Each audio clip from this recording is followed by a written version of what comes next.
Kiitos. Juhlallinen tunnelma. Sali on hämärä ja valokeila kohdistuu. Monenlaisissa luentotilanteissa ollut, mutta tämä on ehkä sali on hieno.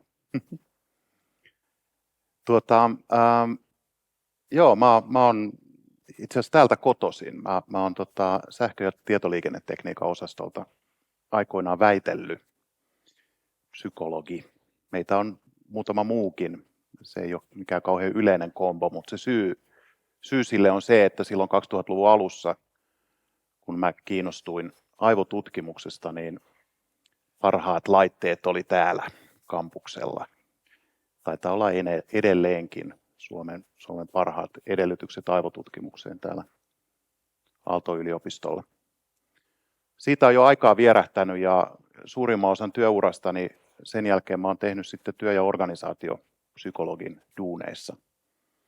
Jutellut 15 vuotta ihmisten kanssa työstä ja työelämästä ja tietysti näin niin kuin psykologina elämästä ylipäätään. Tämähän on hirveän helppo duuni sinänsä, että yhdellä kysymyksellä pääsee pitkälle, että mitä sulle kuuluu. Sitten vaan kuunnellaan. Haastavaksihan se menee tietysti siinä vaiheessa, kun ihmiset alkaa kertoa, mitä niille kuuluu oikeasti. Mutta se on semmoinen työ ja semmoinen niin kuin näköalapaikka tähän ihmisyyteen, että kun sitä näinkin kauan tekee, niin kyllähän se niin kuin nöyräksi vetää tämän inhimillisyyden edessä. Meitä on siis niin joka junaa, meitä on 7 miljardia ihmisaivoa tällä hetkellä elossa ja jokainen niistä on outo omalla tavallaan niin kuin suhteessa sinuun. Et jos elämäänsä viettää ihmisiä tuomiten, niin sitä saa kyllä tehdä lopuikänsä, että enemmänkin kannattaisi harjoittaa sellaista uteliasta asennetta ihmisyyteen, sellaista hyväksyvää ja uteliasta tapaa edetä. Tulee vastaan mitä vaan, niin pyrkii päästä kiinni siihen, että mitäs tämän takana on ja mistä tämä tulee ja miten mä voisin ymmärtää tätä. Inhimillisyyshän nousee tällä hetkellä tosi voimakkaasti. Mä oon oman urani ajan todistanut sitä tuolla työelämän melskeissä, millä tavoin inhimillisyys niin kuin tapana kohdata maailma silmälaseina, tapana katsoa tätä meidän todellisuutta, että mitä tässä tapahtuu. Niin inhimillisyys on selvästi esiin nouseva asia. Työelämässä silloin kun mä aloitin työorganisaatiopsykologisissa duuneissa,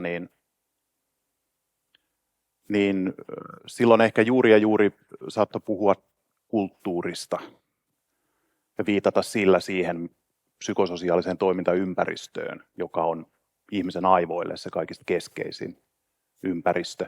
Kulttuuri oli semmoinen niin kuin sisäsiisti tapa viitata inhimilliseen kokemukseen ja siihen, miltä tuntuu olla minä ja sinä. Ja että meidän pitäisi itse asiassa kiinnittää hirveän paljon huomiota siihen, että mitä me ihmiset ihmisinä tarvitaan ja miten me koetaan asiat. Ja miten tämä meidän sisäinen kokemuksellinen todellisuus ohjaa meidän käyttäytymistä. Että kaikkien intressissä on muuttaa käyttäytymistä omaansa ja toisten. Niin sitten aika usein sitä tehdään niin kuin mekanistisesti ja prosessien kautta, joka on se asia, johon mä törmään sitten tuo valtioneuvoston kansliassa virkamiesten kanssa keskustellessani jatkuvasti, että kun yhteiskunnassa ja lainsäädännössä ja politiikkatoimissa on kuitenkin kyse meistä kaikista ja meistä ihmisistä, niin sitä tehdään mun näkökulmasta niin kuin kummallisen hallinnollis-juridis-teknisesti. Ja hyvin vähän tiedetään siitä, että miten kohderyhmä kokee asiat ja mitä ihmiset tarvitsee ja minkälainen suhde ihmisillä on asioihin. Tämä on ehkä aivotutkijapsykologian näkökulmasta suurin tällä hetkellä niin kuin semmoinen musta aukko tai blind spotti laajasti ihmiskäsityksessä. Käyttäytymistieteessä ja neurotieteessä on jo aika pitkään tiedetty, että se olennaisin asia, joka ohjaa ihmisen käyttäytymistä, on suhde. Me ollaan tämmöisiä relaatioeläimiä. Ihmisen aivot on suhteita muodostava kone. Se on ihmiselle erityistä, ihmisen aivoille erityistä. Meillä on suhde itseemme. Se on se ensisijainen suhde. Se kehittyy varhaislapsuudessa. Tästä tiedetään hirveän paljon, tätä on tutkittu vuosikymmeniä. Varhainen vuorovaikutus ja sen laatu muodostaa sen perussuhteessa olemisen rakenteen. Ja nyt mä en tarkoita ihmissuhteita, vaan niin kuin suhdetta niin kuin abstraktina ilmiönä, jota ihmisen aivot tekee. Aivot muodostaa suhteen kaikkeen. Suhteen myös asioihin, paikkoihin, ajatuksiin. Sulla on käsitys maailmasta ja ihmisestä ja sulla on intohimoinen suhde jonkinlaiseen tapaan ajatella ja hahmottaa maailma. Ja sitten sulla on toisenlaisia suhteita muihin tapoihin hahmottaa ja tämä suhteen laatu määrittää sun käyttäytymistä.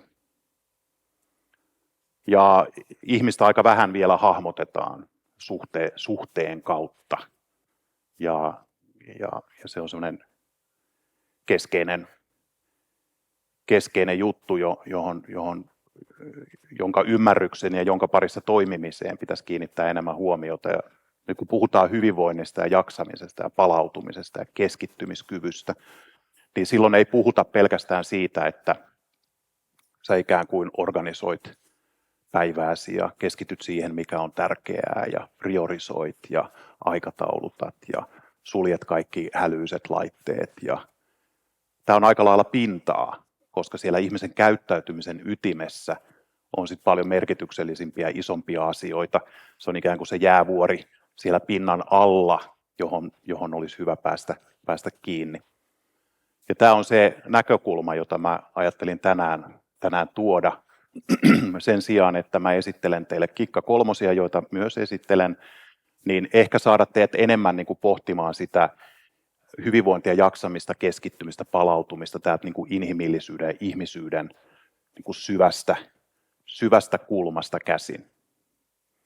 No pitääkö sitten olla huolissaan, niin monella tavalla pitää olla huolissaan. Nämä tämän tyyppiset hyvinvointitilastot, jotka mä nyt kasasin tähän THL:n tämmöistä korkeakouluopiskelijoiden hyvinvointitutkimuksesta viime vuodelta, niin nämähän koskee meidän aikuisväestöä, myös lapsia ja nuorisoa tänä päivänä hyvin laajasti.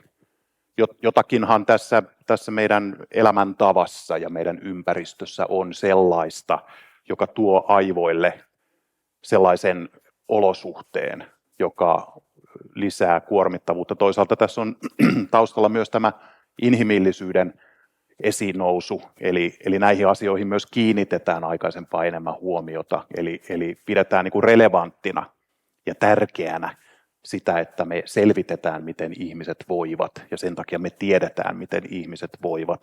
Että tässä on kaksi tämmöistä isoa selittävää muuttujaa. Toisaalta meidän aivojen toimintaympäristöt on muuttuneet merkittävästi. Me eletään tämmöisessä, niin kuin, jos ajattelee vaikka iso vanhempiemme aivojen ympäristöjä, niin siellä oli aika lailla nämä perusasiat läsnä, mikä on ihmisen aivoille niin kuin evoluutiohistorian näkökulmasta ollut olennaista, eli fyysinen ympäristö, sen laatu ja ihmissuhteet ja muut suhteet. Nythän meille sitten tuli teknologian kehittymisen myötä niin sähköinen viestintäympäristö, jossa monet meistä on kasvaneet lapsuutensa, ja sitten sen päälle on tullut tämä digitaalinen informaatioympäristö, joka on ihan niin kuin uusi ympäristötekijä ihmisyydessä. Tämmöistä digitaalista informaatioympäristöä ei siis ole ollut ihmiskunnan historiassa, ja se on niin kuin ihan uusi, aivan kuin meillä olisi yhtäkkiä toisenlainen ilmakehä. Se on jotain todellista, se on uutta, se on ympäristö ihmisen aivoille. Ja joku tässä meidän elämäntavassa ja todellisuudessa niin lisää tämän tyyppisiä ilmiöitä, jotka heijastelee aivojen ja mielen kuormittuneisuutta, ehkä vaikeutta löytää ankkuripistettä elämässä tai saada kiinni jostakin punaisesta langasta. Digitaalinen informaatioympäristö on perusluonteeltaan hirveän sirpaleinen, moniulotteinen, rajaton. Ja nämä on kaikki vähän haastavia ihmisen mielelle ja ihmisen aivoille, jotka pyrkii koherenssiin ja yhtenäisyyteen ja jotka tarvitsee rajoja. Ja digitaalisen informaatioympäristön niin kuin vahvuus ja heikkous on juuri se, että se on sirpaleinen ja rajaton. Se mahdollistaa monia asioita, mutta sitten se on hirveän monella tavalla iso haaste meidän aivoille. Joka kolmas korkeakouluopiskelija on psyykkisesti kuormittunut, naisista jopa 40%. Se on aika kova luku. Ja todella tiedetään, että työikäisissä ja jopa lapsissa ja korkeakouluopiskelijoita nuoremmissa, niin nämä luvut on suurin piirtein niin kuin samansuuntaisia. Naisista 32%, miehistä 19% koki päiväaikaista väsymystä lähes päivittäin. Se on myös aika iso luku, koska terveet aivot ja terve mieli ja hyvässä hapessa oleva ihmisyys kokee olevansa hereillä ja elossa. Se on se, mihin ihmisaivot ikään kuin kiinnittyy. Se on se kokemisen tapa, joka on meissä olemassa koko ajan läsnä.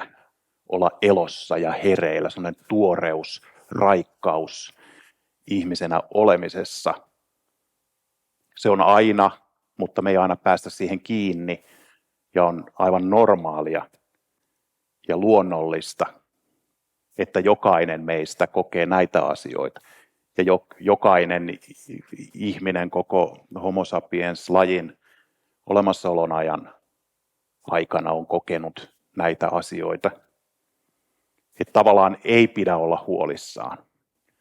Pitää ja ei pidä, koska me sitten kuitenkin edelleen ollaan tekemisissä tämän inhimillisyyden ikään kuin kääntöpuolen kanssa tai ehkä vahvuuden kanssa. Tämä heijastaa meidän mielen ja aivojen kykyä hakeutua tasapainoon tilanteessa, jossa on monenlaisia eri suuntiin vetäviä ympäristötekijöitä. Ja aina silloin, kun ihmisen mieli ja aivot kokee tarvetta hakea tasapainoa, niin se heijastaa tätä meille näillä tavoin. Me väsytään, meillä on tunne, että me ollaan enemmän tai vähemmän eksyksissä. Kysymys siitä, että kuka mä oon ja mitä mä haluan. Koko elämän kaaren jatkuva tämmöinen eksistentiaalinen kysymys. Kukaan ei ole koskaan valmis. Ihmisen elämä on jatkuvaa etsimistä. Juuri silloin, kun sä ajattelet ymmärtäväsi itsesi ja ympäristön ja maailmasi, joka todennäköisesti on voimakkaimmillaan tämä tunne silloin, kun ihmiset valmistuvat ylioppilaiksi tai jotain vastaavaa. Sen jälkeenhän se menee vaan alamäkeen, koska ymmärtää koko ajan ymmärtävänsä vähemmän. Mutta aina silloin, kun sä päätät niin, että nyt mä tiedän, kuka mä oon ja mitä mä haluan, ja sitten sä teet semmoisen listan siitä, että mistä mä tykkään ja mistä mä en tykkää, niin anna se olla hetken päästä, joko sinä muutut tai maailma sun ympärillä muuttuu. Ja sä et koskaan pääse tätä karkuun. Ihan jo fysiologisesti ihmisen aivot muuttuu koko ajan. Ihmisen aivoissa on sellaisia rakenteita, keskeisiä fysiologisia rakenteita, jotka biologisesti kypsyy vasta keski-iässä. Esimerkiksi aivokurkiainen, joka yhdistää aivopuoliskot toisiinsa. Ja se on hauskaa, että tietynlainen kypsyyden tai aikuisuuden mittari on juuri se, että osaa listata asiat, joista minä pidän ja joista minä en pidä. Se on vähän hassua. Toki meidän on hyvä tehdä sitä. Meidän on hyvä aina niin kuin ajoittain ja välillä kirjata ylös ajatuksia siitä, kuka olen. Tai juuri tämä aivojen tarve niin kuin olla joissain totuuksissa, joissain pysyvyyksissä aina ajoittain. Ilman rajoja ja ilman totuuksia meidän on vaikea olla olemassa. Sen takia me pyritään niitä hanakasti muodostamaan. Jokainen meistä suorittaa aivan liikaa. Jokaisella meillä on aivan liian paljon asioita, aivan liian kiire. Miksi? Hyvä kysymys. Jos tänään olisi sun viimeinen päivä elossa, niin mitä sä tekisit? Me kuormitutaan, käydään ylikierroksilla, tehdään liikaa töitä, koetaan riittämättömyyttä, suorituspaineita, masennutaan, ahdistutaan, juhlitaan ja valvotaan. Syödään miten sattuu eikä liikuta riittävästi. Ollaan somekoukussa ja katsotaan liikaa Netflixiä ja verrataan itseämme muihin. Kaikkihan me tehdään tätä kaikkea. Ja nämä asiat kertoo tästä meidän aivoympäristöstä. Tässä ajassa on tosi paljon sellaisia asioita, jotka vetää meidät toimimaan näillä tavoilla, jotka on hyvin yksinkertaisesti ihmisen hyvinvoinnin ja jaksamisen ja mielenterveyden näkökulmasta niin kuin epäoptimaalisia tapoja toimia. Se on niin kuin itsestään selvää, että se on näin. Ja joku tässä ympäristössä vetää meitä tähän suuntaan. Ja se keskeinen hyvinvoinnin ja jaksamisen ja palautumisen ja keskittymisen kysymys on se, että miten sä löydät itsestäsi niitä asioita, jotka kytkee sut takaisin siihen, mikä on jollain tavalla autenttista ja kaiken tämän epäoptimaalisiin suuntiin vetävän alla. Sellaista, joka juurruttaa meidät voimakkaammin kiinni siihen, että mistä ihmisenä oleminen kumpuaa ja mikä on oikeasti tärkeää. Tänä päivänä puhutaan aika paljon tämmöistä ADT:stä, Attention Deficit Trait.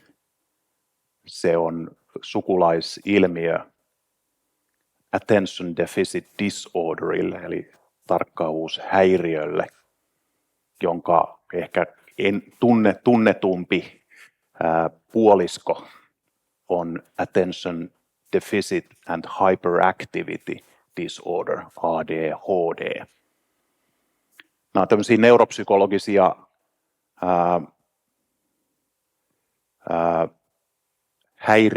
häiriötiloja tai aivojen ominaisuuksia, pysyväisluonteisia aivojen ominaisuuksia liittyy tämmöiseen ilmiöön kuin neuroepätyypillisyys, joka on ihmispopulaatiossa itse asiassa aika tyypillistä. Niin kuin mä totesin, jokainen on jollain tavalla outo. Että tietyllä tavalla neuroepätyypillisyys on 100%. Jokaisella on niin kuin oma tapansa olla olemassa ja kokea olemassaolo. Ja sepä tekee tästä niin hankalaa, että pitäisi löytää se oma autenttinen tapansa olla, hyväksyä itsensä sellaisena kuin on, mutta silti muistaa aina kyseenalaistaa nämä omat käsityksensä itsestä, koska ne on aika usein myös sitten lukossa ja lukkiintuneet. Samaan aikaan säilyttää jokin rakenne ja sen rakenteen sisällä vapaus kokeilla ja etsiä ja löytää uutta suuntaa suhteessa itseensä ja siihen, mitä ajattelee maailmasta. Tämä ADT on lähes jokaista ihmistä jossain elämänvaiheessa koskeva nopeasti yleistynyt elämäntapa-oire, ei elämäntapa-sairaus, vaan elämäntapa-oire, jonka kesto vaihtelee päivistä vuosikymmeniin.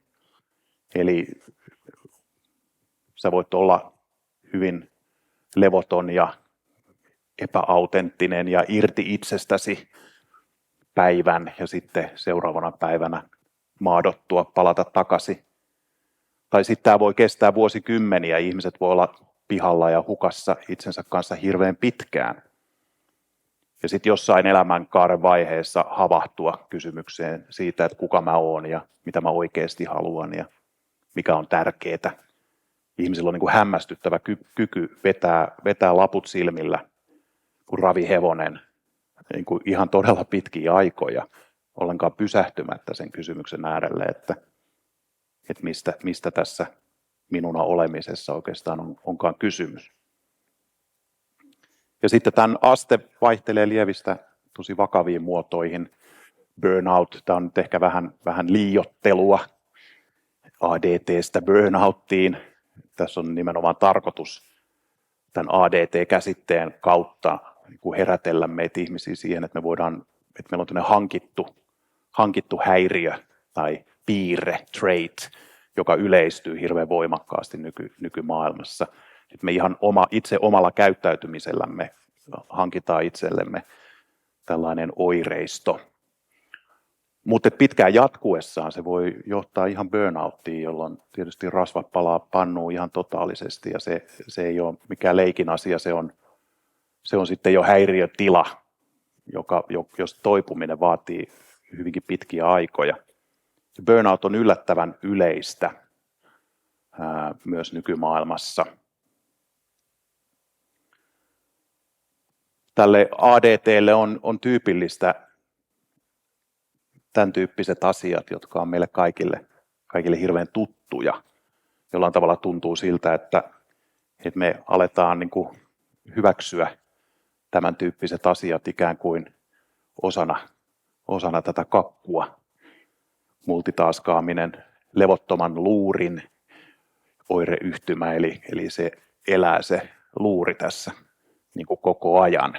Se ei pysy hetkeäkään aloillaan, vaan sen kanssa ollaan suhteessa, tekemisissä koko ajan. Tämähän on mielenkiintoista niin kuin tästä suhdennäkökulmasta, että addiktioiden niin kuin sosiaalinen haasteellisuus tulee siitä, että ihmiset, jotka kohtaavat addiktoituneita, niin se epämiellyttävyys syntyy siitä, että huomaa kuinka paljon tärkeämpi tämä addiktoiva asia on, kuin itse on tälle ihmiselle. Että se menee niin kuin kaiken ohi. Ja tämä on hurja skenaario, jos ajattelee tässä ajassa syntyviä niin kuin vastasyntyneitä, jotka hirveän usein syntyy semmoisiin ympäristöihin, joissa aikuisilla on tulinen rakkaussuhde digitaaliseen informaatioympäristöön, joka vetää sitä huomiota kasvavilta ihmisen aivoilta, jotka tarvitsevat yhteyttä, kontaktia koko ajan. Muuten ihmisen aivot ei kiinnity mihinkään ja alkaa ajelehtia. Se on jopa kehityksellisesti vaarallista.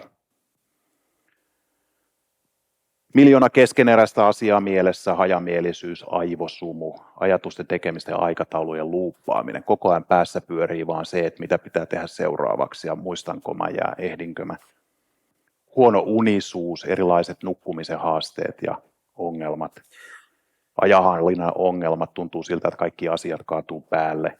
Lyhytjänteisyys, siitä seuraava ärtyneisyys, stressioireena. Huolimattomuus, yleinen sählääminen ja sinne tänne sinkoilu. Kaikki tämmöisiä perus ilmiöitä ja kaikille tuttuja. Kuinka moni tunnistaa viikkotasolla näistä ainakin yhden? Joo. Todennäköisesti kaikki tunnistetaan aika montakin. Joo. Mutta sitten hyvät uutiset.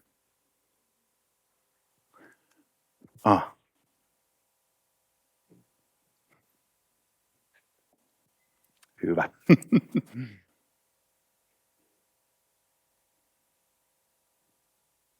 Joo.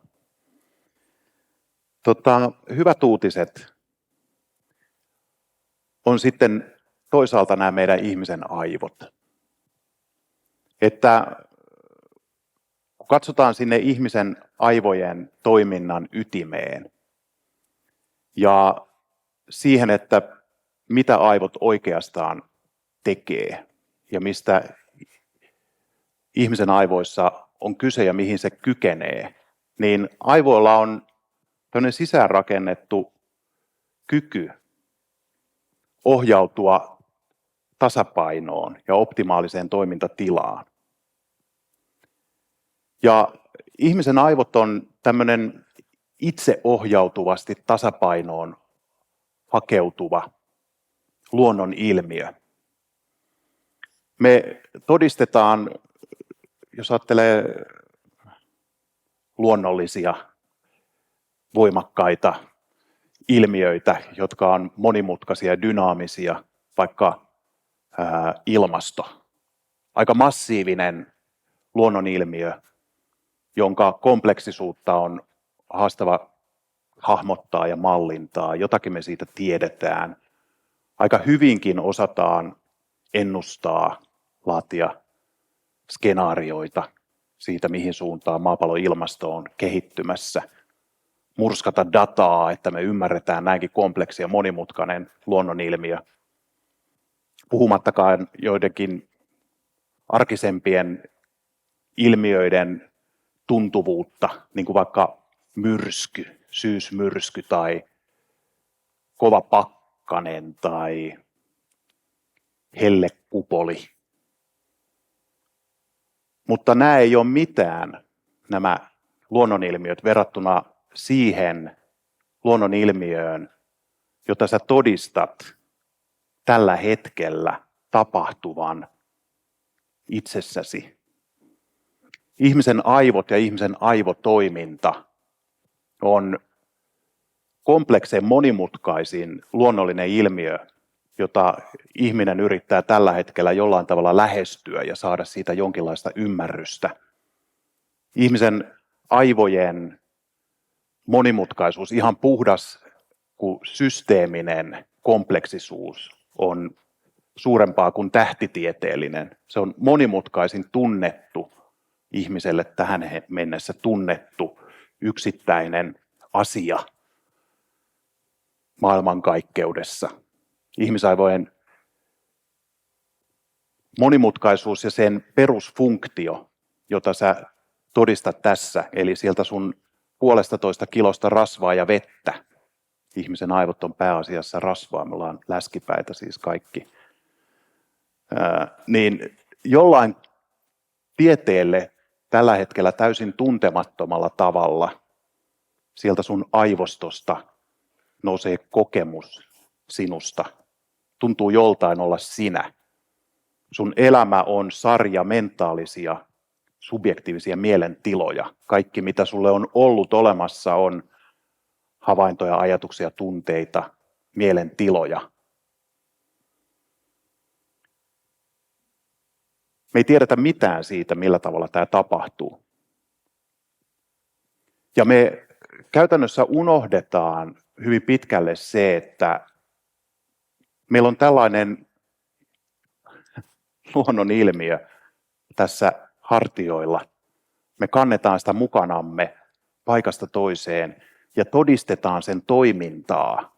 Ollaan siellä myrskyn silmässä, eturivissä, todistamassa sitä mieletöntä, sirisevää, kirkasta, puhdasta, säkenöivää kokemusta, jota sä kutsut elämäksesi ja joka syntyy joka hetki sieltä sun aivotoiminnasta ja jolla on sisäinen, luonnollinen, vaivaton tapa päästä tasapainoon ja tuottaa kokemuksen siitä, että sä olet täysin elossa ja hereillä ja kaikki on hyvin. Ja meidän haaste on päästä siihen kokemukseen kiinni. Se on vähän niin kuin pääsiäismuna, joka on piilotettu johonkin tietokonepeliin. Se kokemus siitä, että on elossa ja täysin hereillä ja siitä, että kaikki on hyvin, se on läsnä jokaisessa sun kokemuksellisessa hetkessä. Se ei ole missään syvällä, vaan se on itse asiassa ihan pinnalla.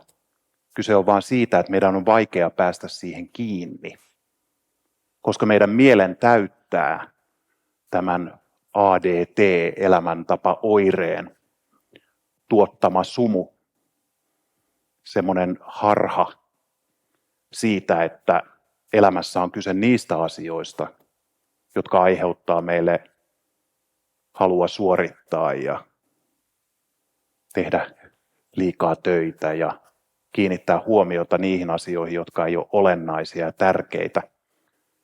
Harhautua syrjään siitä, että mikä on sun autenttista olemista. Alkaa tehdä sellaisia asioita, jotka ei kehitä sun kykyä olla autenttinen ja kiinni elämän voimassa, elämän virrassa, vaan ohjaa sut tekemään sellaisia asioita, jotka kasaa vaan koko ajan sedimenttiä siihen sinun olemisen kokemuksen ytimen päälle. Ja sinne on jatkuvasti hankalampaa kaivautua.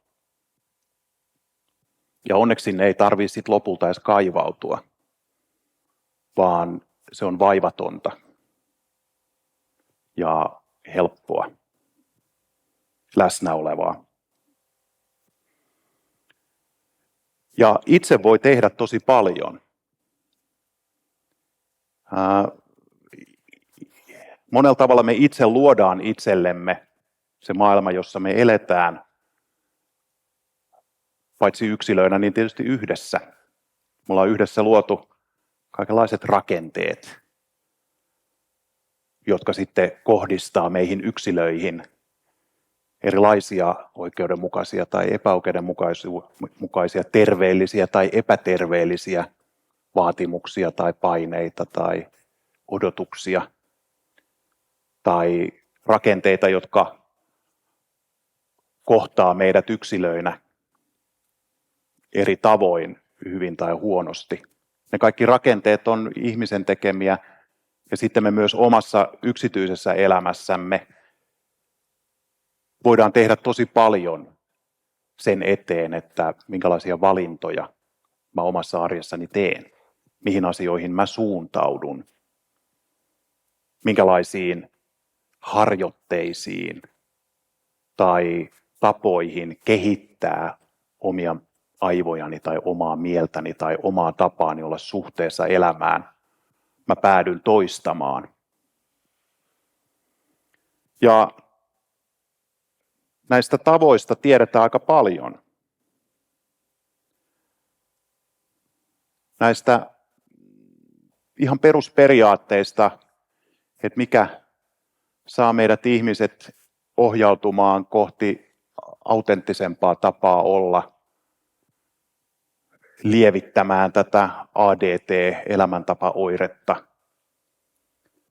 ja lopulta mahdollisesti luomaan sellaisia suhteita ympäristöömme ja muihin ihmisiin, jotka alkaa viedä asioita siihen suuntaan, että parempia juttuja alkaa ilmaantua.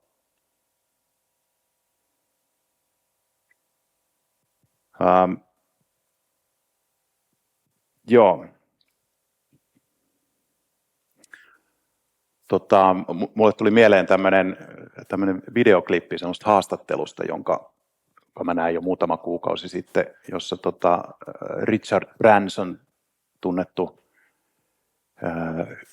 yrittäjä ja varmaan miljardööri, haastatteli LinkedInissä sitten tämmöistä toista tunnettua hahmoa, tämmöistä yritysmaailman konsulttia, joka on Suomessakin käynyt Nordic Business Forumissa puhumassa, tämmöinen Simon Sinek. Ja ne puhu paljon siitä, että mitä tarvitsisi tehdä. Ja mä vähän epäröin tämän tarinan kertomista sen takia, että Branson ja Sinek ei ehkä ole hahmoja, jotka teitä varsinaisesti kovasti puhuttelee, mutta se keskustelu osui sillain olennaiseen asiaan, koska tämä Branson kysyi sitten tältä Sinekiltä, että jos sä perustaisit nyt jonkun yrityksen tai liikkeen tai yhteisön, niin mitä ongelmaa se ryhtyisi ratkaisemaan? Ja Sinek vastasi, että sellainen yhteisö, joka ratkaisee sen ongelman, että millä tavoin me ihmiset ollaan suhteessa toisiimme. The problem is how we relate to each other. Ja mä näen tämän tilanteen aika lailla kuin samalla tavalla, että ihmisyhteisöjen ytimessä on se tapa, millä tavoin me ihmiset ollaan suhteessa toisiimme työyhteisöissä, millä tavoin syntyy arvostusta, luottamusta, turvallisuutta. Se ilmapiiri, se psykososiaalinen toimintakonteksti, johon aivot on upotettuina, se ohjaa ja määrittää valtavan voimakkaasti sitä, miten ne aivot kykenee keskittymään, miten ne aivot palautuu, mikä on niiden aivojen suhde itseensä ja muihin. Ja näiden psykososiaalisten toimintaympäristöjen laatuun kiinnitetään aivan liian vähän huomiota. Ne on aika usein, suoraan sanoen, aika epäinhimillisiä. Niitä ohjaa sellaiset periaatteet, jotka vahvistaa tätä ADT-elämäntapaoiretta. Tämä ohjaa sellaiset periaatteet kuin kilpailu tai tuottavuus, jotka on tietenkin tärkeitä asioita, mutta ne on sekundäärisiä verrattuna inhimillisyyteen. Me ei voida elää kestävästi, jos ei me eletä inhimillisesti kestävästi. Ja tämä inhimillinen kestävyys syntyy siitä, miten me ollaan suhteessa itseemme ja toisiimme, ja miten me ollaan suhteessa tähän elinympäristöön, minkälainen luontosuhde meillä on. Ja ihmiskunnallahan se on ollut aika pitkään aika huono. Sen suhteen laatuhan ei ole hoivaava ja arvostava, vaan sen suhteen laatuhan on ollut riistävä pitkään. Me kohdellaan elinympäristöämme ja muita eliöitä sellaisella tavalla, joka ei ole kauhean inhimillistä. Se ei vastaa sitä, miten me ajatellaan, että mikä on hyvää. Miten meidän ajatellaan, että meidän pitäisi kohdella itseämme tai toisia ihmisiä. Ja että me päästäisiin semmoiseen suuntaan, että me voitaisiin sitten toimia itse inhimillisesti laadukkaissa ympäristöissä, joka sitten auttaisi meitä vähentämään näitä ADT-oireita. Että meillä olisi turvallinen, arvostettu ja luottavainen olo suhteessa itseemme ja ympäristöön. Me päästäisiin useammin autenttisuuden äärelle, kiinni siihen elämän virtaan ja siihen elämän voimaan, joka meissä kaikissa elää ja joka meidän välillä liikkuessaan tuottaa valtavan hienoja asioita.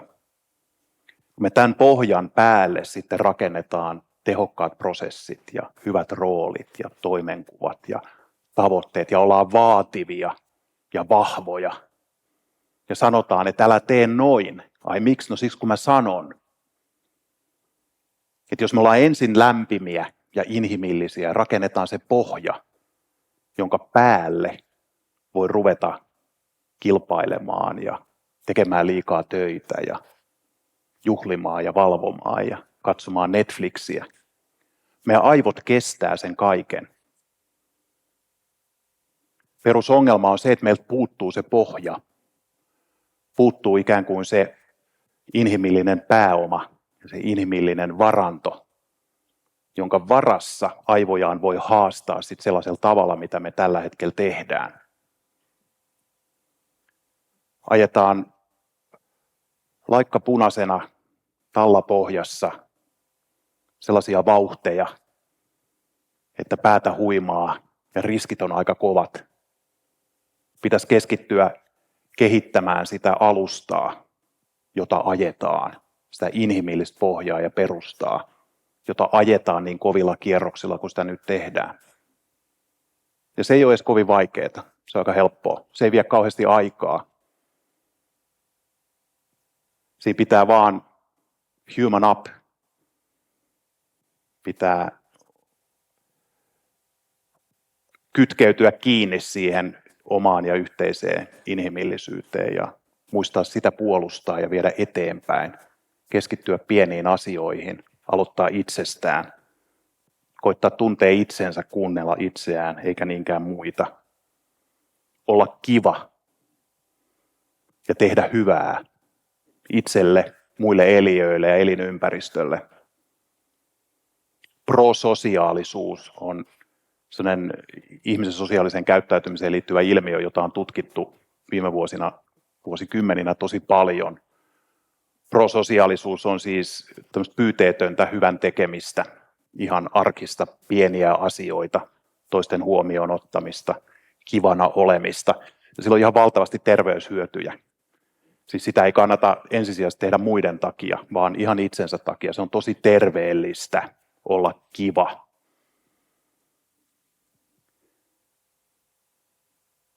Ja tämä on se kova pohja, jonka päälle voi sitten rakentaa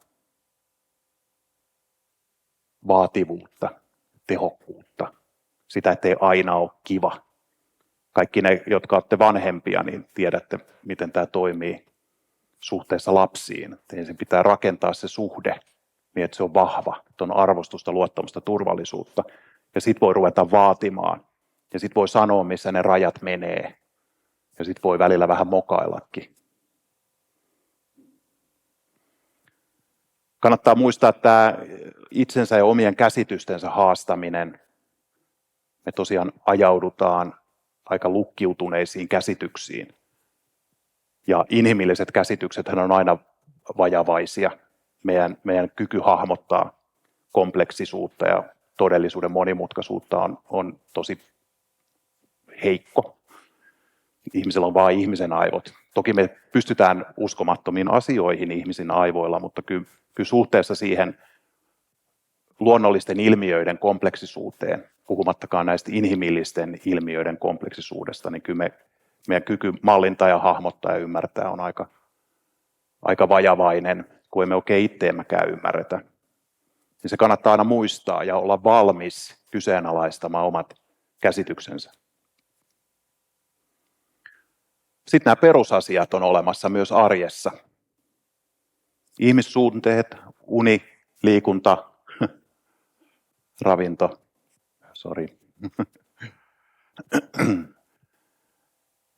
Tämä on kuitenkin tämmöistä aika arkista ja jokapäiväistä. Tämä ei ole välttämättä ollenkaan niin korkealentoista kuin ehkä välillä kuulostaa. Me ollaan kuitenkin niin kuin kädet ja aivot savessa omassa arjessamme koko ajan tekemässä niitä ihan arkisia elämäntapavalintoja. Ihmissuhteet, uni, liikunta, ravinto tässä järjestyksessä. Suhteessa oleminen niin kuin se ensisijainen asia.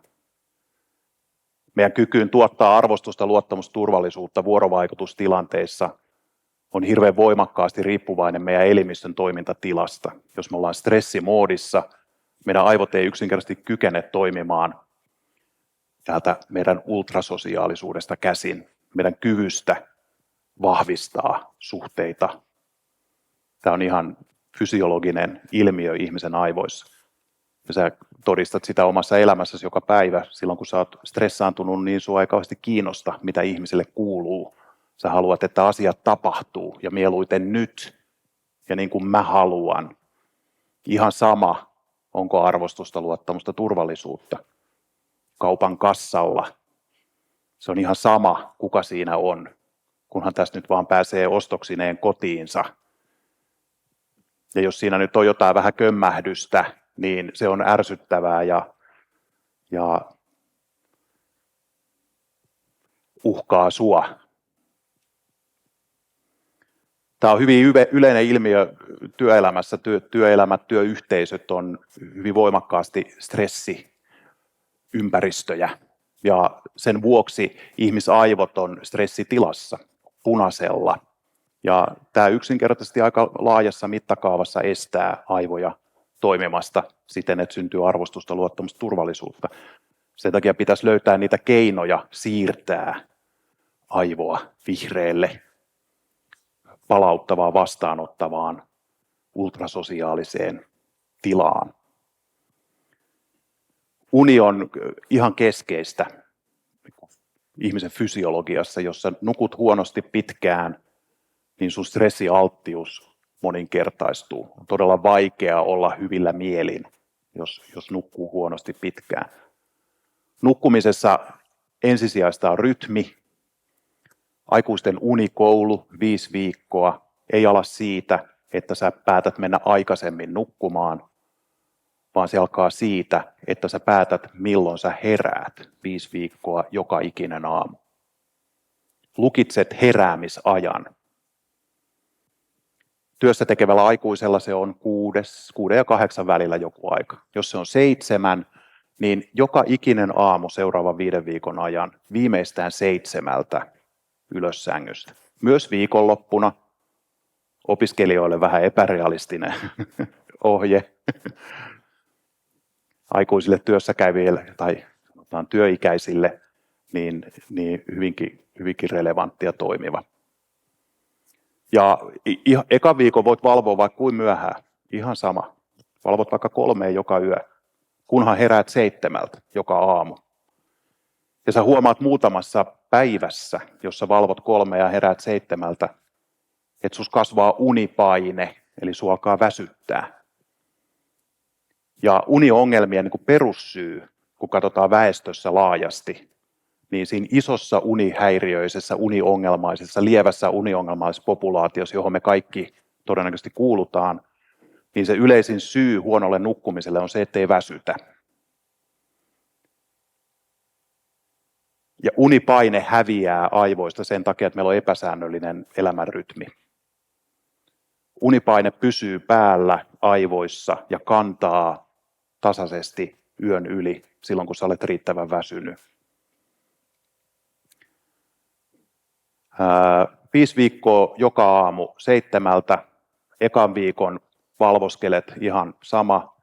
Toka viikko sä alat automaattisesti mennä aikaisemmin nukkuun. Ja sen tokan viikon ajan meet ehkä vasta 12 jälkeen nukkuun. Et vielä vedät univajeisena 2 viikkoa, koska normaali unen tarve on 7-8 tuntia yössä. 3. viikolla rupeat siirtämään, koska sun alkaa sitten jo olla aika pakko siirtää sitä nukkumaan menoa johonkin 11 jälkeen. Ja sitten alat entraamaan sitä nukkumaan menemistä vartti kerrallaan aikaisemmaksi, kunnes löydät sen aikaikkunan, jossa sun kannattaa mennä nukkua, ja se on noin 30 minuuttia, se optimaalinen aikaikkuna, jolloin sä saat nopeasti unta, ja se uni kantaa siihen asti, kun sun pitää herätä.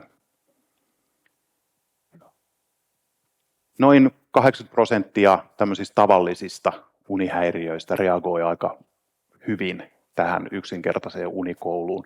Sitten täytyy tietysti muistaa, että on paljon oikeasti lääkärihoitoa tai enemmän panostamista vaativia unihäiriöitä, joihin mä en nyt sen enempää ota kantaa. Mutta tämmöinen arkinen ADT-tyyppinen huonosti nukkuminen, niin ihan vaan säännöllistämällä unirytmiä.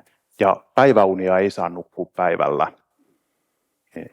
Ja sitten kannattaa kiinnittää huomiota kahvinjuontiin ja laitteiden tuijottamiseen illalla ja tämän tyyppisiä.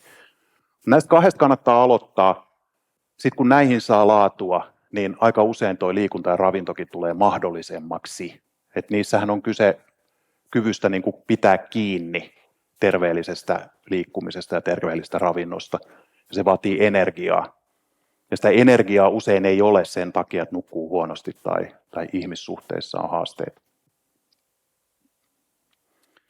Hyvä.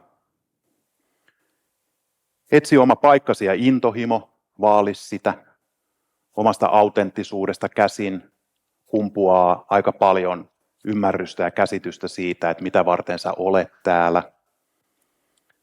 Tänä päivänä puhutaan tosi paljon merkityksellisyydestä ja työn merkityksestä. Se on hyvä asia. Meillä on monenlaisia motiiveja tehdä töitä, ihmisillä on monenlaisia elämäntilanteita. Kaikkien ei tarvitse etsiä pääpunaisena merkityksellisyyttä. Sekin on vähän sellainen kaksiteräinen miekka. Mä huomaan sen yrittäjänä rekrytoinnissa tänä päivänä, kun Aalloltakin nuoria vastavalmistuneita meilläkin töissä, niin tämä merkityksellisyyspropaganda on mennyt niin voimakkaasti läpi, että nuoret ihmiset pelästyy, jos ei kaikki olekaan koko ajan hirveän merkityksellistä. Työ on kuitenkin työtä ja elämä on paljon muutakin kuin vain merkityksessä havisemista. Et jos siitä ottaa semmoisen peruskriteerin, että vain merkityksellisessä tilanteessa voin olla onnellinen, niin siitä voi tulla haastava tilanne. Sen sijaan kokemus siitä, että on elossa ja hereillä, se on monella tavalla pidemmälle ja vähän joka tilanteessa kantava pyrkimys löytää siitä itsessä olemisestaan se kirkas tila, jossa kaikki on hyvin, joka on energinen ja voimakas. Kytkeydyt luontoon, joka elää sinussa. Ja nämä kokemuksethan ei välttämättä olisi miellyttäviä. Nämä voi olla epämiellyttäviäkin. Sä voit olla niin kuin runttaamassa jotain haastavaa työtehtävää aika stressaantuneena, mutta samaan aikaan siinä kokemuksessa sä tunnet olevasi elossa ja hereillä. Tämä myönteisyys ja epämiellyttävyys ei ole mikään semmoinen kriteeri ollenkaan, vaan se on tämmöinen ihmisen mielen luoma keinotekoinen raja erilaisten kokemusten välillä. Kaikissa kokemuksissa piilee koko ajan tämä autenttisuus. Hengitä ja rentoudu, älä puske. Hengittäminen ja hengittämisen harjoittaminen ja harjoittelu ilman, että se on tämmöistä mindfulness-tyyppistä. Hengittämistekniikoista puhutaan tänä päivänä tosi paljon osana niin kuin meditatiivista ja niin kuin mindfulness-harjoitusta, mutta hengittäminen on äärettömän tärkeä, puhtaasti fysiologinen tapa päästä kiinni oman elimistönsä sympaattisen ja parasympaattisen hermoston toimintaan. Tämä on siis hoitamisen ja lääketieteen muoto, tai ei lääketieteen, vaan hoitamisen, tämmöisen ennaltaehkäisevän terveyden edistämisen muoto, jolla on 1000-vuotiset perinteet. Pääsääntöisesti nykyihmiset hengittää liikaa. Me hengitetään pinnallisesti ja liikaa. Oma hengitysrytmin rauhoittaminen, 5-6 sekuntia sisäänhengitys, 5-6 sekuntia uloshengitys. Sitten sellaisten hetkien löytäminen arkeen, jossa sä tietoisesti hengität pidempään ulos, 2 kertaa pidempään ulos kuin sisään. Ylipäätään nenähengitys, tosi monet hengittää suun kautta. Se, että suljet suusi ja alat hengittää nenän kautta ja hengität syvälle palleaan, niin että vatsa pullistuu sisäänhengityksellä. Hengityksen pidättämisen harjoittaminen, se kehittää pikkuaivojen kemoreseptoreiden joustavuutta, kykyä ottaa vastaan hiilidioksidin vaihtelua elimistössä. Siitä on paljon terveyshyötyjä. Tänä päivänä ajatellaan jopa, että tietyn tyyppisten ahdistuneisuus, häiriöiden ja pelkotilojen taustalla on tietyllä tavalla tämä tukehtumis- ja hukkumisrefleksin fysiologia. Että ne ei ole pelkästään tämmöisiä mentaalisia tiloja, vaan että se kytkeytyy, se jokin meidän mielessä kytkeytyy sinne pikkuaivoista ja selkäytimestä tulevaan tämmöiseen hyvin primitiiviseen fysiologiseen tukehtumisreaktioon. Sehän on tosi voimakas paniikin tunne. Hengittämisen harjoittaminen sillä on paljon terveyshyötyjä, se on erittäin hyödyllistä ja helppoa. Taaskaan ei tarvitse sitten mennä mihinkään salille tai ostaa salikortteja tai muuta välineitä, vaan sitä voi tehdä ihan omassa arjessaan milloin tahansa.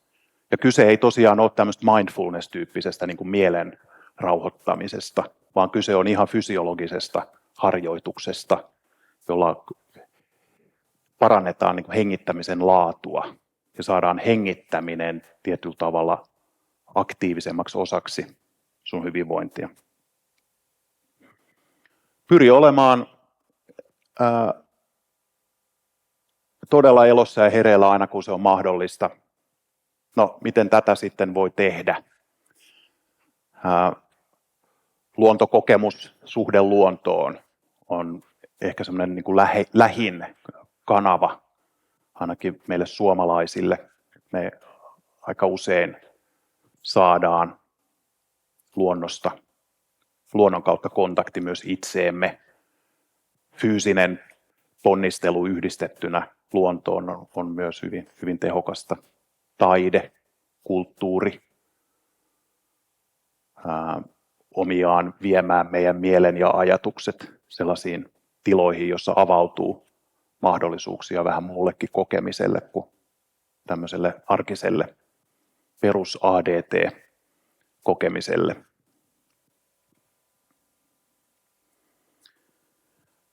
Ja sitten ehkä viimeisenä kannattaa mainita se, että nämä tilat, nämä elämäntapaoireet on aina, niin kauan kuin on ihmisen aivo ja mielet olleet olemassa, niin niillä on ollut taipumus ajautua myös semmoisiin jumeihin ja semmoisiin tiloihin, jossa sitten nämä tämän tyyppiset ohjeet ei enää auta.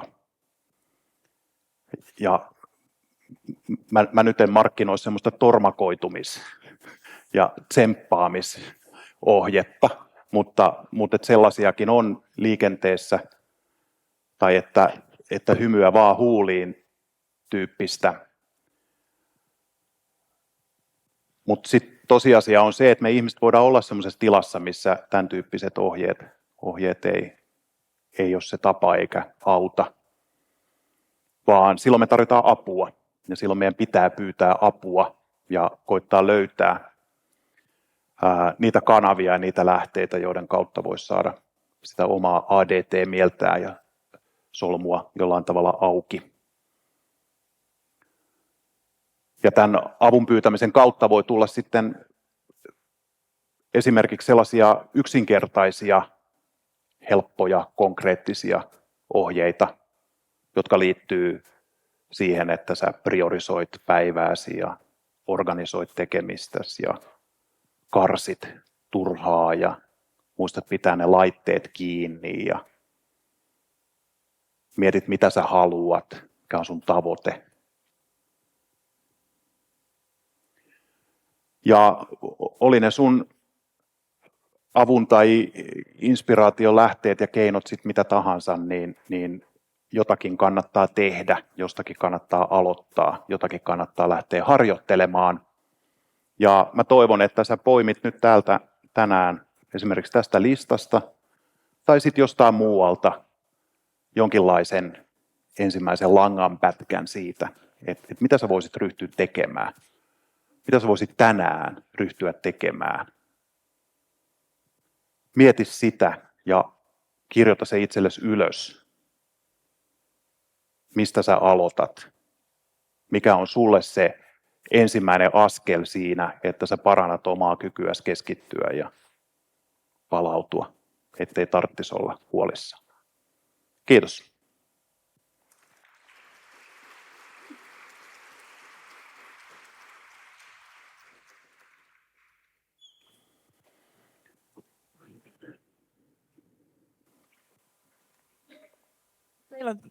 Meillä on tässä hyvin aikaa yleisökysymyksille ja mikki voidaan tuolla sinne. Eli nyt onkin kysymys, että onko kellään mitään kysyttävää Villeltä? Sitä päiväunien nukkumisesta, että onko myös niin kuin ihan lyhyet ja kevyet päiväunet myös sun mielestä haitallisia? Meneekö siinä joku raja? Joo, tässä mun 5 viikon ohjelmassa siinä ei ole päiväunia. Mutta sitten jos hakee itselleen ikään kuin tämmöisen tilapäisen treeniohjelman ulkopuolella, semmoista pysyvää, kestävää, hyvää tapaa nukkua ja unirytmiä, niin tiedetään, että väestössä nukkumisen tapa jakautuu hyvin monenlaisiin erilaisiin luonnollisiin rytmeihin. Eli tämä tapa, että nukutaan illasta aamuun 8 tuntia, niin se on suhteellisen uusi tulokas ihmiskunnassa. Että me ollaan geneettisesti ohjauduttu sillä tavoin, että jokaisella on aika yksilöllinen, luontoinen unirytmi. Että on paljon ihmisiä, jotka nukkuisi mieluiten 2 pätkässä. Kuinka moni esimerkiksi kesälomalla alkaa nukkua aika säännöllisestikin päiväunia? No. Kyllä. Eli se on ihan mahdollista. Sitten on ihmisiä, jotka nukkuu vaikka 3 pätkässä. Mutta semmoinen yksi pidempi yöuni on varmaan 98% ihmisistä niin olennainen. Mutta sitten on paljon ihmisiä, jotka luontaisesti nukkuu päiväunia. Ja sitten tämä aamuunisuus ja iltaunisuus on myös ihan geneettinen ja niin kuin biologisesti ohjautuva erilaisuus ihmisten välillä, joka myös sitten painottuu aamuunisuus, eli myöhään illalla valvominen painottuu myös sitten nuoreen väestöön, että se liittyy myös yksilön kehitykseen. iän myötä sitten aletaan mennä aikaisemmin nukkuun ja heräämään aikaisemmin. Tässä on paljon variaatioita, mutta tämä mun pointti liittyy vaan siihen 5 viikon kuuriin, että silloin ei päiväuni, koska se purkaa sitä unipainetta, jota on tarkoitus lisätä. Joo, kiitos. Kuuluu varmaan nyt. Joo. Mä mietin tätä perusasiat kuntoon kohtaa, niin kuin tähän unen parantamiseen tuli vinkkejä, mutta onko tuohon ihmissuhteiden, vaikka jos on hirmu stressaantunut, niin miten sitten näitä ihmissuhteita voisi parantaa? Joo. Siinä auttaa tämä ajatus prososiaalisuudesta ja ajatus arvostuksesta, luottamuksesta ja turvallisuudesta. Eli pyrkiä lisäämään sellaisia kontakteja omaan arkeensa, jossa saa kokemuksen arvostuksesta, luottamuksesta ja turvallisuudesta. Ja olla sellaisissa tilanteissa, panostaa niihin. Ja sitten pyrkii myös itse tuomaan arkeensa, että siis sä pystyt itse tuomaan arvostusta, luottamusta ja turvallisuutta. Tätä on tutkittu, tätä prososiaalisuutta erityisesti tuolla Yhdysvalloissa veteraanipopulaatiossa, kun niillä on perinteisesti aika iso nuorten ihmisten populaatio, joilla on stressiperäinen häiriö, joka aiheuttaa tosi paljon ongelmia, ja yksi niistä on se, että nämä ihmiset vetäytyy, ja niiden mielenterveyden ongelmat kasvaa sen takia, että ne eristäytyy ja syrjäytyy ja vetäytyy. Ja siellä on tutkittu paljon erilaisia lyhytinterventioita, joilla saataisiin niin kuin kustannustehokkaasti vaikuttavuutta, ja se on skaalattavaa. Ja tämä prososiaalisuusinterventio on tuottanut tosi hyviä tuloksia, eli näille veteraaneille opetetaan juuri sitä, että se tekee sulle tosi hyvää, että sä vaan menet ihmisten ilmoille vaikka lähikauppaan ja toimit siellä vuorovaikutuksessa vaikka kassan kanssa tai kenen tahansa ihmisen kanssa niin, että sä sanot mukavia asioita ja olet semmoisessa myönteisessä vuorovaikutuksessa ihmisten kanssa. Ja tällä tavoin niin kuin rakennetaan ihan sitä meidän ultrasosiaalisten aivojen niin kuin hyvinvoinnin pohjaa ja perustaa. Saa ne sosiaaliset aivot liikkeelle ja elämään ja virtaamaan. Joo, sellainen kysymys puhut tuosta elossaolon tunteesta, niin kiinnostaisi tietää, että mikä niin kun on psykologian tutkimuksessa tuon konseptin nimi englanniksi, jos nyt kiinnostaa lisää tutkia aihetta. Tämän konseptin nimi. Joo. Humanistisessa psykologiassa lähestytään näitä teemoja. Eli Maslow, joka on tunnettu tarvehierarkiastaan, niin Maslowin ajattelussa on laajasti tätä. Ja sitten Carl Rogers on toinen. Ja sitten Gestalt-terapia niin kuin suuntauksena hyvin voimakkaasti, kun lähestyy näitä autenttisuuden ja elossa olemisen teemoja. Siinä ehkä 3 pointteria.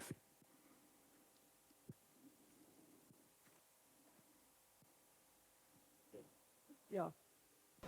Sä tuossa mursitkin paljon sitä dualismia, mikä on ihmisen ja vartalon välillä, sitä, että ihminen haluaa erotella pään ja vartalon hyvin erilliseksi, niin kuin just hengittämisellä ja kaikella. Nykyään puhutaan paljon siitä, että vatsassa on toiset aivot, jotka on se normaali flora käytännössä, että tuottaa meille kaikennäköisiä yhdisteitä meidän elimistölle ja voi vaikka aiheuttaa masennusta, jos normaali flora ei kunnossa.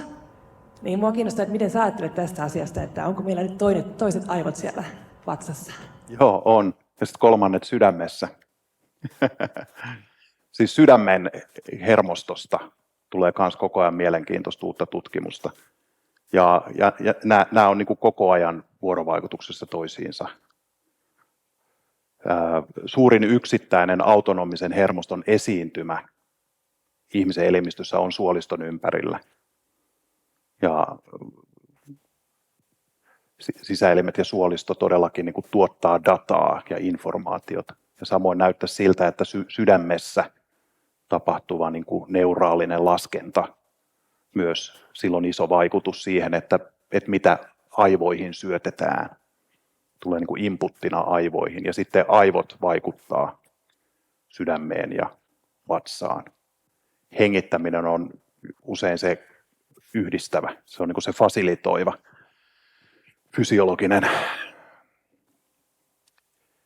teko, joka parantaa näitä niin kuin 3 aivon välistä synkroniaa ja yhteistyötä.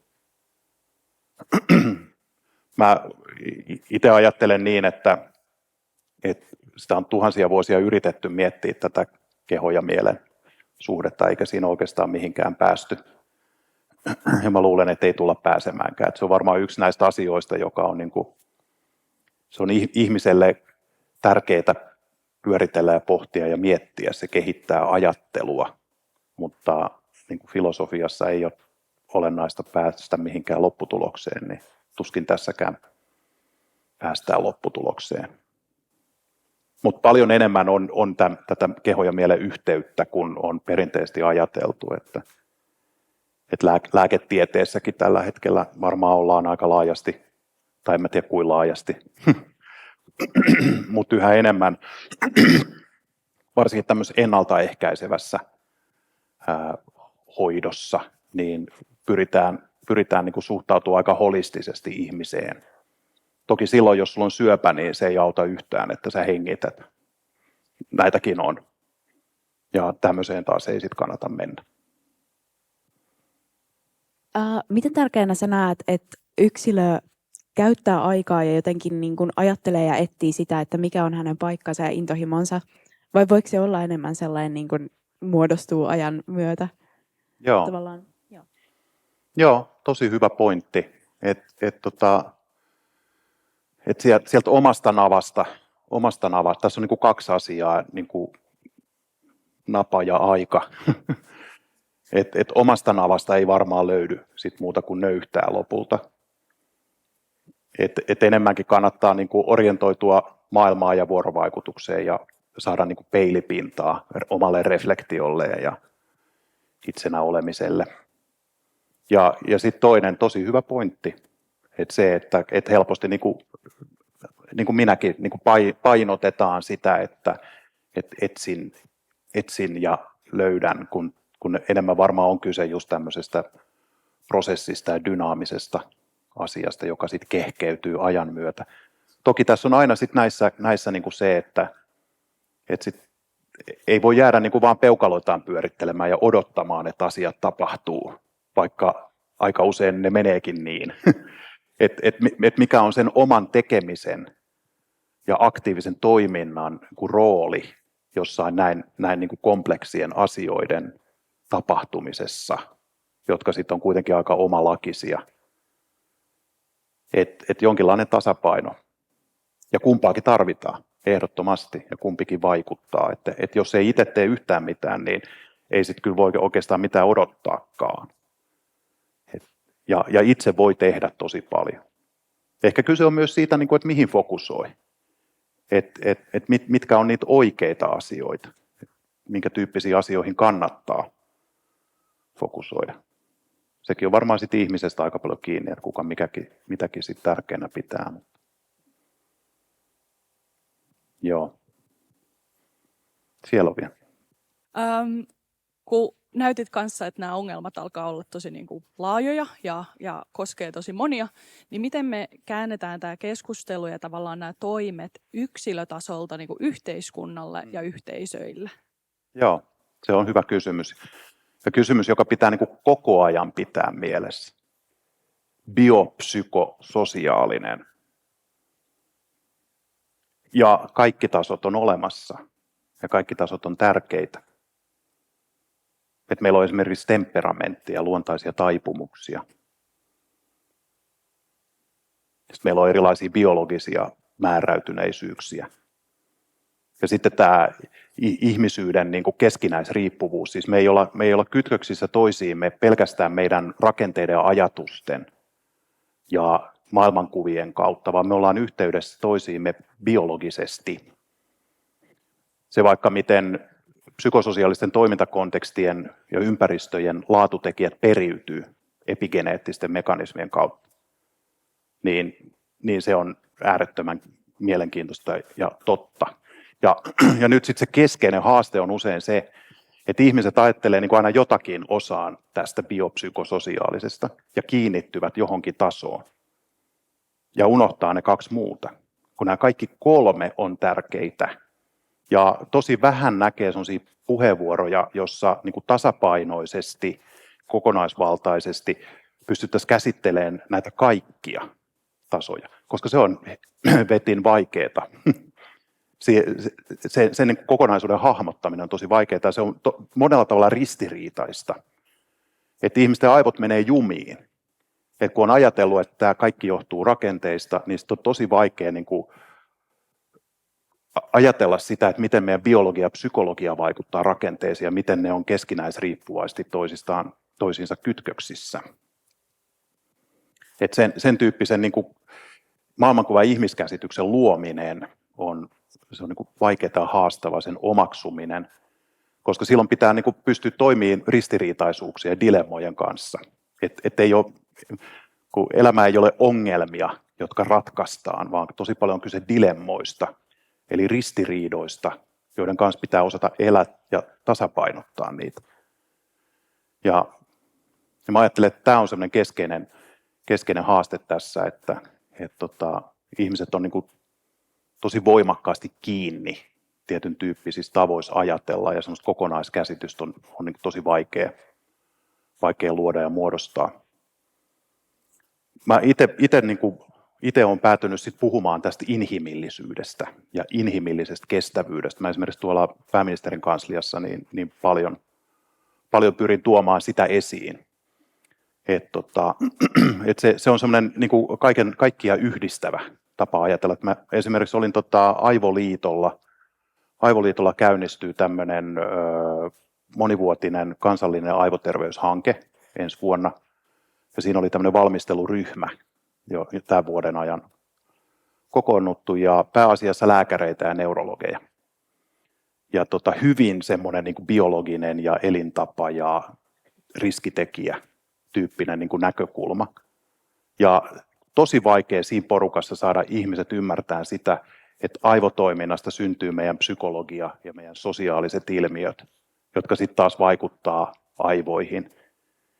Ja pitkään sai jumpata, kunnes päädyttiin vaikuttavuustavoitteeseen inhimillisesti kestävä, aivoterveyttä edistävä yhteiskunta. Ja mä olin tosi iloinen siitä, että neurologian proffat päätyi määrittämään kansallisen aivoterveysohjelman tavoitteeksi inhimillisen kestävyyden. Tämmöisiin suuntiin pitäisi niin kuin vahvasti mennä. Ja sitten toinen mielenkiintoinen on tämä informaatiosodankäynti ja tämä autoritaaristen ja demokraattisten yhteiskuntien eeppinen kamppailu, jota tässä nyt todistetaan. Siellä kanssa niin mielenkiintoinen havainto on se, että Neuvostoliitossa ja Venäjällä on ollut paljon tarkempi ja täsmällisempi ihmiskuva vuosikymmeniä pidempään kuin länsimaissa. Ja ne on vaan käyttäneet tätä ihmiskuvaa autoritäärisen hallinnon tukemiseen. Kun taas länsimaisissa demokratioissa meidän ihmiskuva on hyvin tämmöinen taloudellis-teknis-rationaalinen, niin kuin homo economicus, joka on siis aivan baloney, me ei olla sellaisia.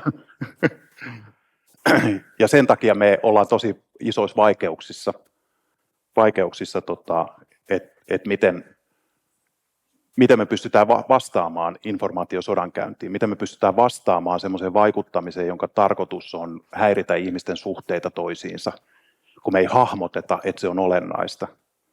Niin sen takia meidän on tosi vaikea suojautua siltä. Meillä ei ole sellaisia keinoja, meillä ei ole sellaista osaamista, jolla me pystyttäisiin fokusoimaan niin kuin myönteisesti. Siellä osataan tuhota ihmisten suhde yhteiskuntaan ja instituutioihin ja toisiinsa, kylvää kaikenlaisia riidan siemeniä, koska tiedetään millainen on ihminen. Ja meidän on tosi vaikea vastata siihen, koska meillä on epätarkka ihmiskuva ja ihmiskäsitys.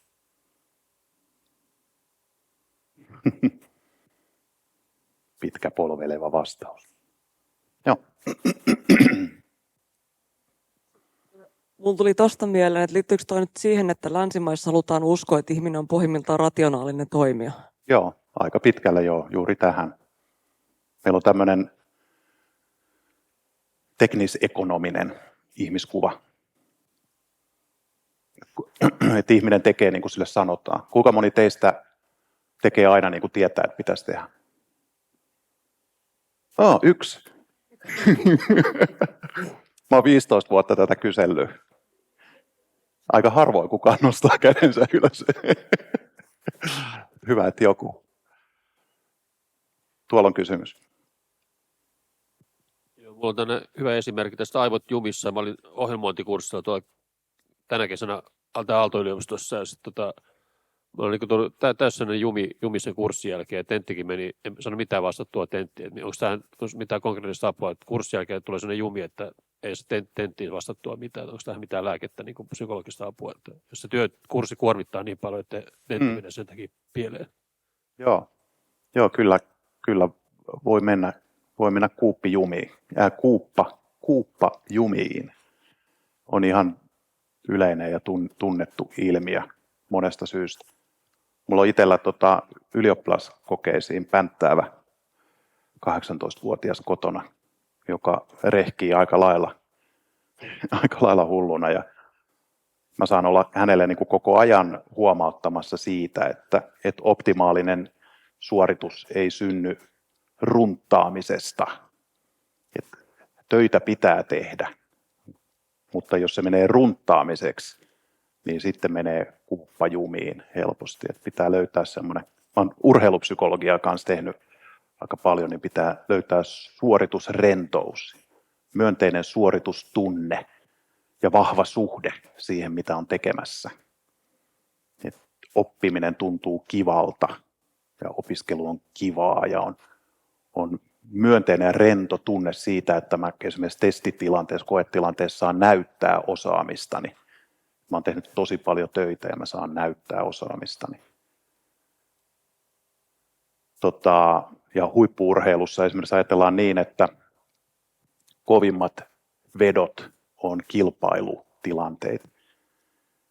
Että jos sä vedät itsesi piippuun harjoituksissa, niin sulla ei ole semmoista fyysistä reserviä näyttää parastas kilpailussa. Tässäkin niin kuin tämä ihmisen niin kuin huippusuorittamiseen liittyvä ajattelu on myös monella tavalla, ja ylipäätään niin kuin suorittamiseen liittyvä ajattelu niin vahvasti kehittyy ja muuttuu.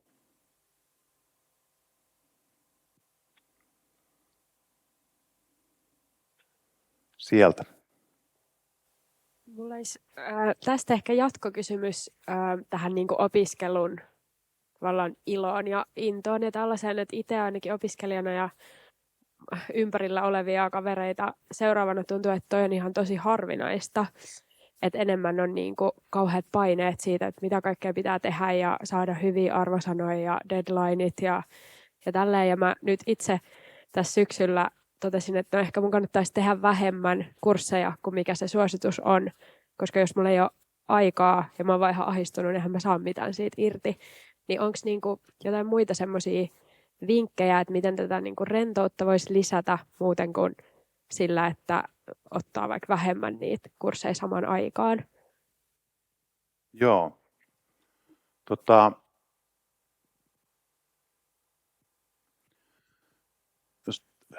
Tähän kysymykseen mä tavallaan niin kuin lähdin vähän vastaamaankin. Ja koitan niin kuin vastauksessani löytää niin kuin tasapainon sen välillä, että töitä pitää tehdä. Niin kuin oppiminen ja työ ei ole helppoa, vaan niin kuin töitä pitää tehdä ja itse pitää tehdä. Mutta sitten samaan aikaan täytyy päästä niin kuin käsiksi siihen, että miten löytää sellaisen tasapainoisen, suhteuttavan, realistisen, myönteisen kuvan itseensä ja elämäänsä ja tekemiseensä. että pystyy elämään sen oman potentiaalinsa mukaisesti ja omista vahvuuksistaan käsin, repimättä liikaa, vaan että saa enemmän, kun tekee rennosti ja oppii paremmin ja oppii tärkeämpiä asioita. Paljon tässä on tietysti sitä, että meiltä niin kuin vaaditaan sellaisia asioita, jotka ei sitten ehkä oikeasti ole mitään kauhean tärkeitä. Ja ihmiset monella tavalla suuntautuu sellaisiin asioihin, jotka vaikuttaa ihan hirveän tärkeiltä, mutta jotka sitten niin kuin isommassa kuvassa ja tarkastelussa ei ole niin kauhean olennaisia. Ja opiskelu, jos joku, on sellainen vaihe elämässä, jossa kannattaa niin kuin panostaa siihen, että oppii semmoisia ajattelemisen ja maailman hahmottamisen ja itsensä hahmottamisen työkaluja, joiden kautta sit myöhemmin saa niin kuin tehokkaasti kiinni siitä, mikä on tärkeää. Et tänä päivänä työelämässä korostuu inhimilliset taidot ja ihmistaidot ihan tosi paljon. Esimerkiksi Harvard Business Review julkaisi just viime kuussa semmoisen artikkelin, missä oli tutkittu globaalisti johtajapositioihin rekrytoitavien ihmisten kompetenssivaatimusten kehitystä. Ja selkeä trendi viimeisen 10 vuoden aikana on ollut se, että substanssivaatimukset pienenee. Ja ihmistaidot, sosiaaliset taidot, niiden merkitys koko ajan kasvaa. Ja ne on sellaisia taitoja, joita sä et voi niin kuin ulkoa opetella ja päntätä. Että on luento siitä, että miten sä toimit sosiaalisissa tilanteissa. Miten sä, toki niin kuin ohjeistusta, sitä mäkin teen Academy of Brainissa, se on se mitä me tehdään. Tuodaan työelämään ohjeita ja rakenteita ihmistaitojen oppimiseen. Mutta se, missä se oppiminen syntyy, on tosi paljon se, että ihminen on koko ajan enemmän oma itsensä ja oppii tunteen itsensä ja oppii näkemään sen, että mikä on olennaista ja tärkeää ja miten inhimillisyyden ja arvostuksen, luottamuksen, turvallisuuden kautta luodaan mahdollisuuksia tuoda tehokkuutta ja että se substanssi uppoaa ja että siitä on tehoa ja pitoa. Aika usein lipsuvilla suksilla vedetään niin kuin savu nousee korvista, ihmiset tekee ihan hirveästi ajattelutyötä, aivan valtavasti turhaa työtä tehdään työelämässä, suunnitellaan ihan hirveästi ja lasketaan ja mallinnetaan ihan hirveästi kaikenlaista turhaa. Se ei millään tavalla jalkaudu, siitä ei ole mitään tehoa, sen takia, että se pohja ei ole kunnossa. Sen takia, että se yhteisö, johon niitä prosesseja ja tavoitteita pitäisi jalkauttaa, niin se ei ole inhimillisesti kestävä niin, että se kykenisi ne toteuttamaan. Tähän kiinnitetään ihan liian vähän huomiota. En osannut nyt tämän paremmin sulle vastata, mutta se oli oikeastaan tämä koko esitys nyt oli yritys vastata sun kysymykseen.